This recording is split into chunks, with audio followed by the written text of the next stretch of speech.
Can you imagine a force so vast, so timeless, that it needed no creator, no beginning at all?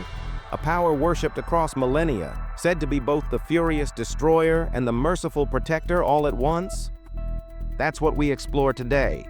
The origin of Lord Shiva, the mystery of Swayambhu, Lord Shiva who is believed to have manifested on his own, neither born nor made.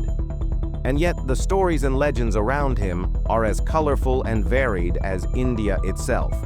We'll unravel these accounts and discover how Shiva's existence transcends the ordinary notion of birth.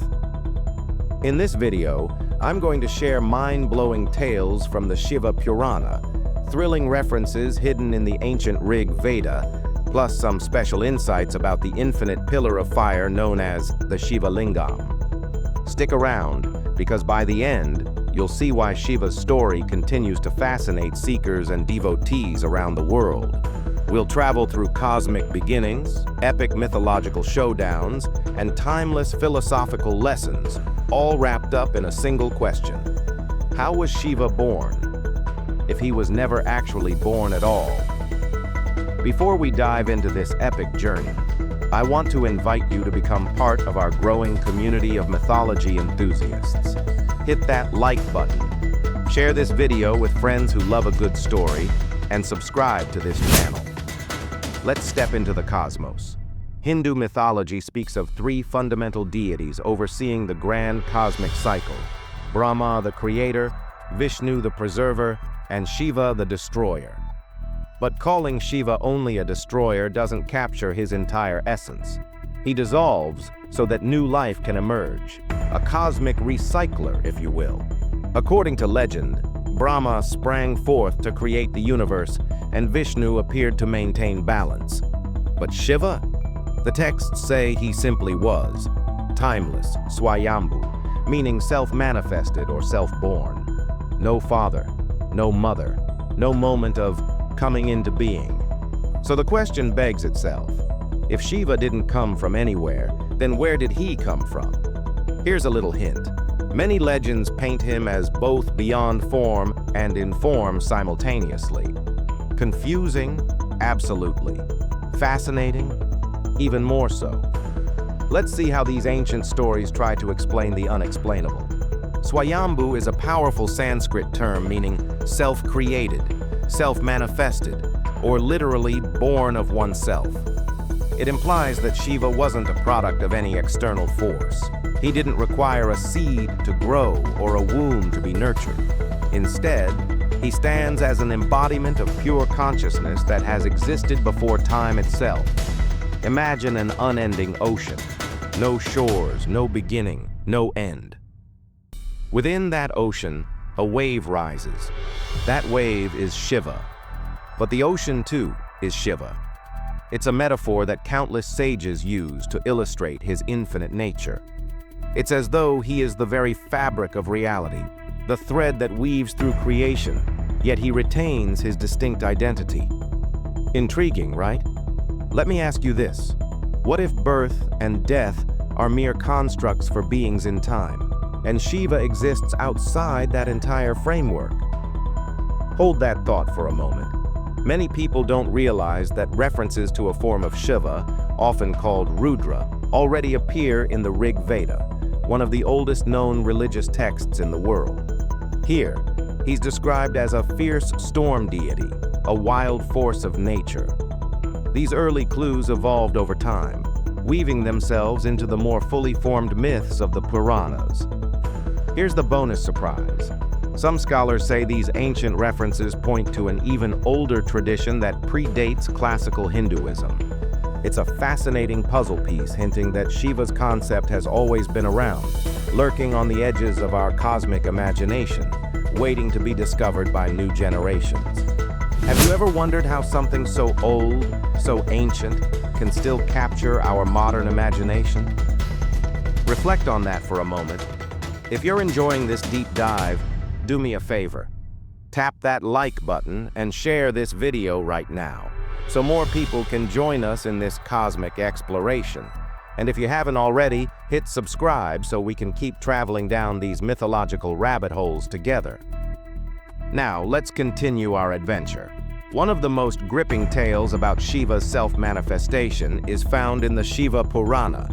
Picture this: Brahma and Vishnu, each convinced of their supremacy, encounter an infinite column of fire, so tall it touches no sky and so deep it meets no ground. They vow to find its beginning and end, each racing in opposite directions. Vishnu dives downward in the form of a boar. Brahma flies upward as a swan. Hours, days, eons pass. They cannot find the pillar's boundaries. Exhausted and humbled, they return to acknowledge a presence even greater than themselves. Out of the blazing column emerges Shiva, revealing the endless nature of his being. This pillar of fire eventually is symbolized by the Shiva Lingam, an abstract representation reminding devotees that Shiva is both formless and the source of all forms. It's a paradox, yes, but an enchanting one. Imagine searching for the source of all existence, only to realize the search itself is within the cosmic force you're trying to find. Here's a metaphor. If our universe were a grand stage, Shiva isn't just the main actor. He's the stage, the script, the director, and even the silence after the curtain falls.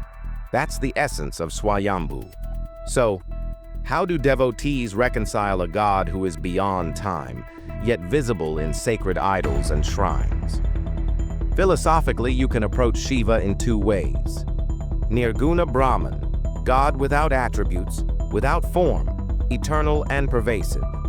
Saguna Brahman, God with attributes, accessible through images, stories, and personifications. Think of it like water. In its purest form, it's invisible vapor you can't quite hold, but it can also condense into ice, solid and tangible. Shiva flows between these states effortlessly.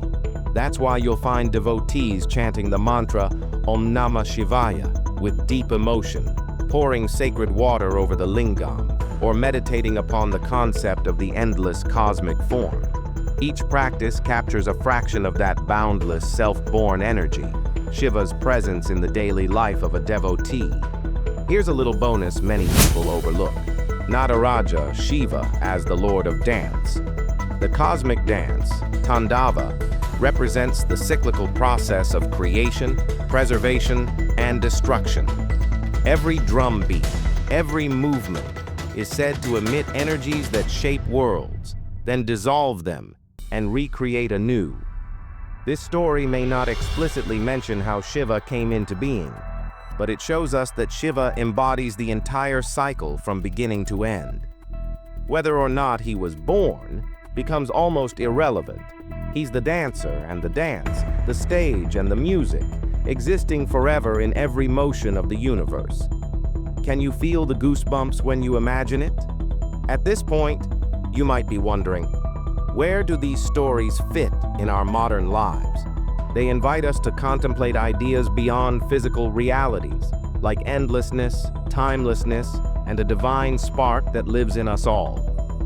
The story of Shiva's self-manifestation is more than mythology. It's a reminder that the most powerful forces might just be those that never began and will never end. It's as though Shiva's story is telling us, you too are part of this cosmic dance, connected to something immeasurable and profound. That's the beauty of these ancient narratives. No matter how grand they sound, they also feel deeply personal. Thank you for journeying with me into the heart of Swayambhu, the mystery of Shiva's birthless birth. I hope this exploration added a spark to your day, or even planted a seed for deeper spiritual reflection. Because you've come so far on this journey, do me one last favor. Give this video a like, share it with someone who might love these stories, and subscribe if you haven't already. Your support allows us to keep creating videos that bring hidden gems of mythology, philosophy, and ancient wisdom into the modern world. So, until next time, remember, there's always a story waiting to be told, and sometimes it's the story that tells us who we are. Stay curious and keep seeking. Om Namah Shivaya.